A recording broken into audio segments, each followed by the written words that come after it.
Hi, everyone, and welcome back to another episode of Green Jeans. I am your one co-host, Anneke Van Rossum, usually joined by my wonderful mother, Maya Van Rossum, but she's off doing her book tour still for her second edition of the Green Amendment book.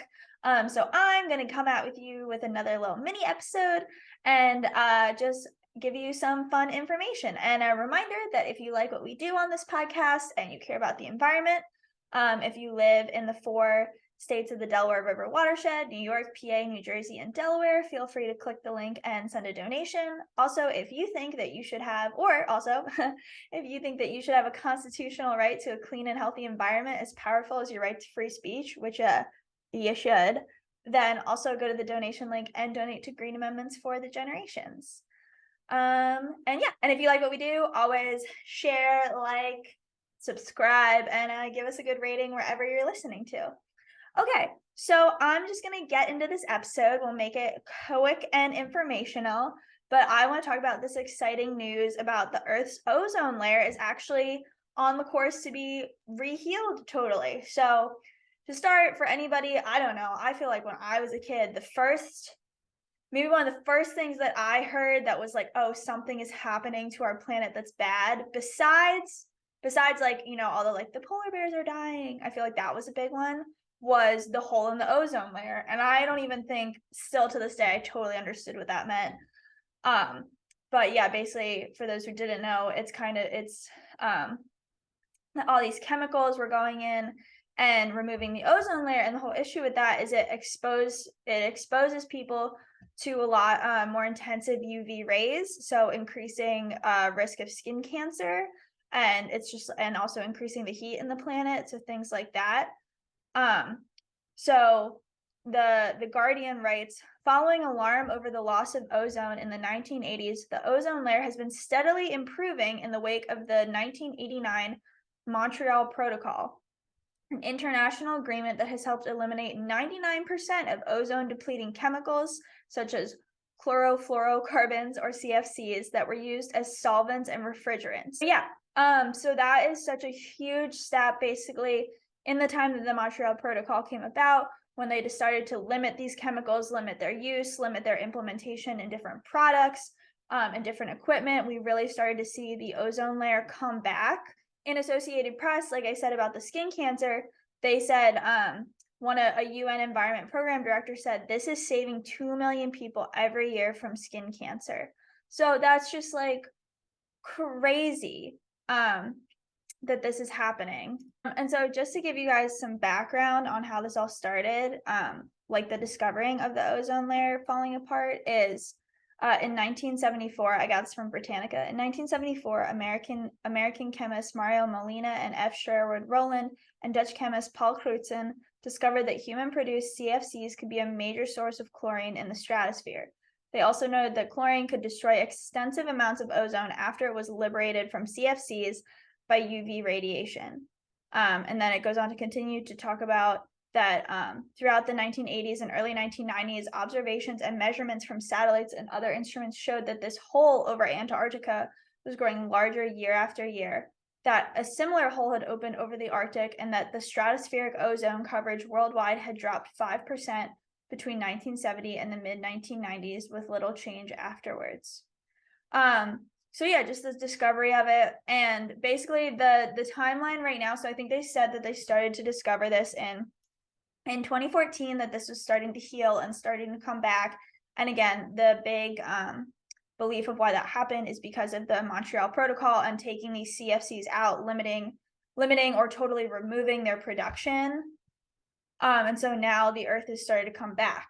And so I think the range is between 2045 and 2066 is when they think it'll be like totally done, somewhere in there.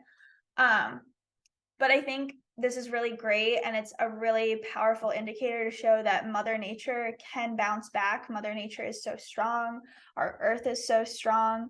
And I think if anybody's ever watched those Discovery TV shows that are like after humans, and you'll see the buildings start to crumble. And I mean, even when we walk down the streets days, we see like the roots breaking apart the concrete. So I think it's always a good reminder that we as humans, a lot of the narrative, usually by people trying to hurt the environment, are that we control and we have all the power. And it's simply not true. Mother Nature, when given the opportunity, will come back. When the harms of humans are not happening, she is able to regenerate. But I say this all with the caveat of, it's so exciting the ozone is coming back. It's so amazing. And it one goes to show something like the Montreal Protocol, with such good policy and such good legislation and cohesive effort from everybody, we can work to heal our environment. And we are not at that, we're at the edge, I think, but we are not at that point of no return where we can't turn back the ills of climate change. We might start seeing, we're definitely going to start seeing these worsening storms, these worsening effects of climate change happening anyways, but it doesn't mean to say that we can start fixing things now, so that hopefully down the line for future generations that this planet will have healed, because people will start taking action every day to make it better. And I also say, while it's very exciting that the ozone is healing, we have to remember that that doesn't mean we can go back to the way it was. Like, a common theme is that people worry about is with things like overfishing or hunting. As soon as a species is put on a list where you can't touch it, you can't hunt it, you can't fish for it, or it's limited, and that population starts to bounce back, then they're taken off the list, and the overfishing, the overharvesting, the overhunting happens again, and then you're back to where you started, because humanity has totally depleted that species yet again. So while this is super amazing, it has to be a reminder that when we do what we're supposed to do and we are good stewards of the planet, Mother Nature can heal and the earth can heal, and truly withstand so much hurt and pain and damage that humanity has inflicted. But when things are getting good, it means that we should continue on that good path and not go back to the way it was before. So just hopefully you walk away with that. Hopefully this was some exciting news. I know, again, like I said, when I was a little kid, I think this was one of those first exposures to me of like, oh, something is happening.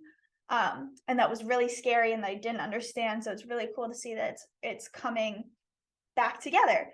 So thank you for joining on this mini episode. My mom and I take a lot of pride in this podcast. It's a great experience for us as a mother-daughter duo who love talking about protecting the planet. And we just also take a lot of pride in sharing this message with you guys and hoping that, maybe we ignite something in you that inspires you, because I truly believe every person, I know my mom does too, every person in this world has this potential to be a great activist. And like we always say, you can be an activist in so many ways.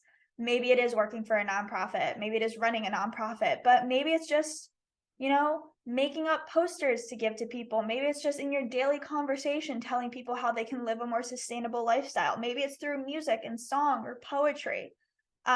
So just find your voice and find your passion. And there's so many definitions to the word activist. So I hope that you feel inspired to do that. And thank you for joining us on the Green Jeans podcast. Again, if you like what we do, the two organizations, Delaware River Keeper Network and Green Amendments for the Generations, both very different, but very important. Actually quite similar, actually very connected in many ways, to protect the environment, just in different ways and in different communities, but also an intersection of communities. Green Amendments is national. Delaware River Keeper Network is those 4 states, but both there are sister organizations and we do work within each other. So if you want to donate to both, that's great. But thank you so much for joining us. And I guess I'll see you next time.